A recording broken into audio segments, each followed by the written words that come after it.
আজকে বানাবো বাটা মাছ দিয়ে বেগুন আলুর ঝোল। বাটা মাছের বেগুন আলুর ঝোলের এই রেসিপিটা কিন্তু খেতে ভীষণ ভালো লাগে, গরম ভাতে অসম্ভব ভালো লাগে। আর শীতের বেগুন দিয়ে কিন্তু এই রেসিপিটা আরোই বেশি ভালো লাগে। তাহলে হ্যালো বন্ধুরা, আমি শুভ্রা রান্নাঘরে বুড়িবোধ চ্যানেলে আপনাদের স্বাগত জানাই। চলুন তবে রেসিপিটা দেখে নেওয়া যাক।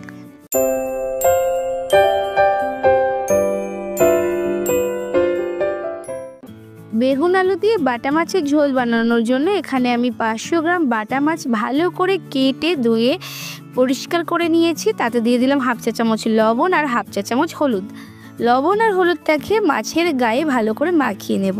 আমার মাছগুলো মাঝারি সাইজের ছিল, আর বাটা মাছ কিন্তু সাধারণত মাঝারি সাইজেরই বেশি ভালো লাগে। খুব বেশি বড় সাইজের হলে বাটা মাছের স্বাদটা কিন্তু একটু কম হয়। লবণ হলুদ মাখিয়ে বাটা মাছটাকে 20 মিনিট মতো রেস্টিংয়ে রেখে দেবো। এদিকে একটা বড় সাইজের আলু কেটে নিয়েছি আর কিছুটা বেগুন কেটে নিয়েছি এরকমভাবে একটু বড় বড় করে। আর এখানে একটা মশলা তৈরি করে নেব। তার জন্য একটা মিক্সার জারে 1 ইঞ্চি আদা টুকরো করে কেটে নিয়েছি, 4টে কাঁচা লঙ্কা দিয়ে মিক্সিতে একটা মিহি পেস্ট বানিয়ে নিয়েছি। ঝালটা কিন্তু আপনারা স্বাদ মতো কম বেশি দিতে পারেন। এরপর গ্যাসে একটা কড়াই বসিয়ে দিয়েছি। কড়াইটা খুব ভালোভাবে গরম হয়ে গেলে দিয়ে দিলাম 2 টেবিল চামচ মতো সাদা তেল। আর তেলটা ভালোভাবে গরম হয়ে গেলে একে একে আলুগুলোকে দিয়ে ভেজে নেব। তবে আলুগুলো ভাজার সময় লো টু মিডিয়াম ফ্লেমে রেখে ভাজবো, একটু সময় ধরে উল্টে পাল্টে, যাতে কিছুটা আলু এই সময় ভাজা হয়ে যায়। একটা পিঠ ভাজা হয়ে গেলে তারপর আরেকটা পিঠ আলুগুলোকে উল্টে দিচ্ছি। যখন দুটো পিঠ বেশ লাল লাল করে ভাজা হয়ে যাবে ঠিক তখনই কিন্তু আমি আলুগুলোকে তুলে নেব। তো দেখুন নেড়ে চেড়ে মোটামুটি আলুগুলোকে ভাজতে সময় লেগেছে 5 থেকে 6 মিনিট মতো। আর চারদিক দিয়ে আলুগুলোকে বেশ লাল লাল করে ভাজা হয়ে গেছে।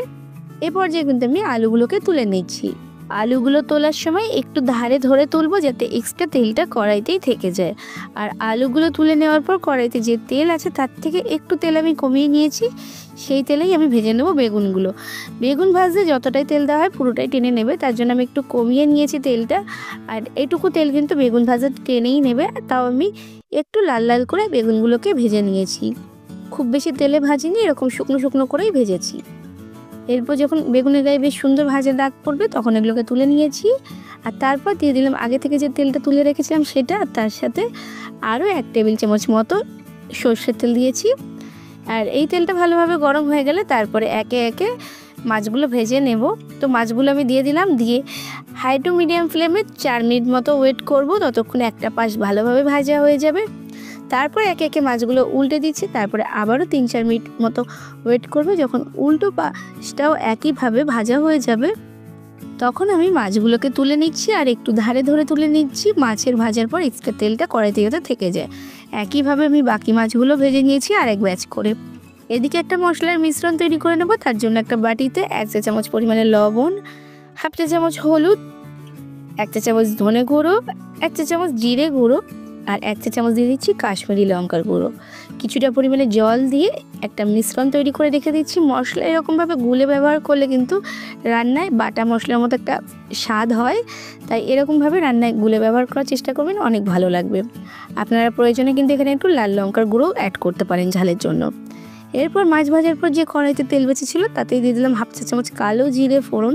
ফোড়নটা দেওয়ার পর 30 সেকেন্ড মতো ওয়েট করব। ফোড়ন থেকে যখন সুন্দর গন্ধ বেরোবে তখন দিয়ে দিয়েছি আগে থেকে বেটে রাখা যে কাঁচা লঙ্কা আর আদার পেস্টটা দেওয়ার পর 1 মিনিট মতো একটু তেলে নেড়ে চেড়ে নিচ্ছি। যখন এটা ভাজা ভাজা হয়ে যাবে তখন যে মশলার মিশ্রণটা তৈরি করে রেখেছিলাম সেই মিশ্রণটা দিয়ে দিলাম। এরপর লো টু মিডিয়াম ফ্লেমে ধীরে ধীরে মশলাটাকে কষিয়ে নেব, মশলা থেকে সুন্দরভাবে তেল ছেড়ে আসা পর্যন্ত। 3 থেকে 4 মিনিট মতো কষিয়ে নিলেই সুন্দর মশলা থেকে তেল ছেড়ে আসবে। তারপরে দিয়ে দিচ্ছি একটা মাঝারি সাইজের টমেটো পেস্টটা দিয়ে মিক্সির বাটি ধুয়ে দিয়ে দিলাম 2 টেবিল চামচ পরিমাণে জল। আর জলটা দিয়ে আবারও মশলাটাকে সুন্দর করে লো টু মিডিয়াম ফ্লেমে রেখে কষাবো। মশলা কষানো যত ভালো হবে রান্নার স্বাদ কিন্তু ততটাই ভালো হবে। যেহেতু টমেটো দিয়েছি, টক ভাবটা কাটানোর জন্য সামান্য একটু চিনি দিয়েছি, 1 চা চামচের 4 ভাগের 1 ভাগ বা 1 চিমটি মতো দিয়েছি। আপনারা চাইলে এটা অ্যাভয়েডও করতে পারেন। এরপর আমি নেড়ে চেড়ে সুন্দর করে মশলাটাকে কষিয়ে নিয়েছি। যখন মশলা থেকে তেল ছাড়বে তখন আগে থেকে যে ভেজে রাখা সবজিগুলো ছিল বেগুন আলু সেগুলো দিয়ে দিচ্ছি। বেগুন আলুগুলো দিয়েও কিন্তু একটু কষিয়ে নেব 1 থেকে 1.5 মিনিট মতো। এতে সবজিটাও বেশ ভালো লাগে খেতে, সবজির মধ্যে মশলাটাও ভালোভাবে ঢুকে যায়।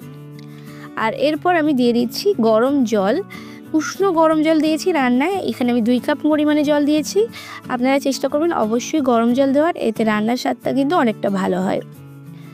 আর এরপর সমস্ত কিছু নেড়ে চেড়ে মিশিয়ে নিচ্ছি। যখন ঝোলটা ফুটতে শুরু করবে টকবগিয়ে, তখন আমি আগে থেকে ভেজে রাখা মাছগুলো দিয়ে দিলাম।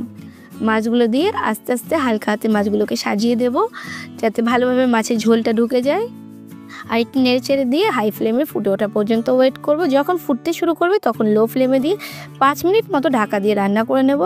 আর 5 মিনিট পর অবশ্যই দেখে নিতে হবে আলু আর বেগুনটা যেন ভালোভাবে সেদ্ধ হয়ে যায়। আলুটা যাতে সেদ্ধ হয়ে যায় তাহলেই হবে, বেগুন সেদ্ধ হতে খুব একটা বেশি সময় লাগে না। আর আমি দেখে নিচ্ছি আমার আলুটা সেদ্ধ হয়ে গেছে। আমি ঢাকনা খুলে 2 মিনিট মতো ফুটিয়ে নিয়েছি, একটু ঝোলটা টানিয়ে নিয়েছি। একদম শেষে দিয়ে দিচ্ছি শীতের একদম তাজা তাজা ধনেপাতা, যেটা না দিলে রান্না কিছুটা অসম্পূর্ণ থেকে যায়। আর তারপর কিছুক্ষণ স্ট্যান্ডিং টাইম দিয়ে 5 মিনিট মতো গরম গরম সার্ভ করে দেব। অসম্ভব ভালো লাগে এরকম বেগুন দিয়ে আলু দিয়ে মাছের ঝোল গরম ভাতের সাথে, ভীষণ ভালো লাগে। আপনারা অবশ্যই বাড়িতে একবার ট্রাই করে আমাকে জানাবেন আমার আজকের এই রেসিপিটা আপনাদের কেমন লেগেছে। রেসিপি ভালো লেগে থাকলে অবশ্যই লাইক করে শেয়ার করে দেবেন। আর যদি এখনও আমার চ্যানেলটাকে সাবস্ক্রাইব না করে থাকেন তাহলে তাড়াতাড়ি সাবস্ক্রাইব করে পাশে থাকা বেল আইকনে ক্লিক করে দেবেন, যাতে পরবর্তীকালে চ্যানেলে যখন নতুন কোনো রেসিপির ভিডিও আপলোড করব সবার আগে আপনাদের ফোনে নোটিফিকেশান পৌঁছে যায়। আজকে এ পর্যন্তই, আবার আসবো অন্য কোনো দিন অন্য কোনো রেসিপি নিয়ে। ততক্ষণ ভালো থাকবেন, সুস্থ থাকবেন।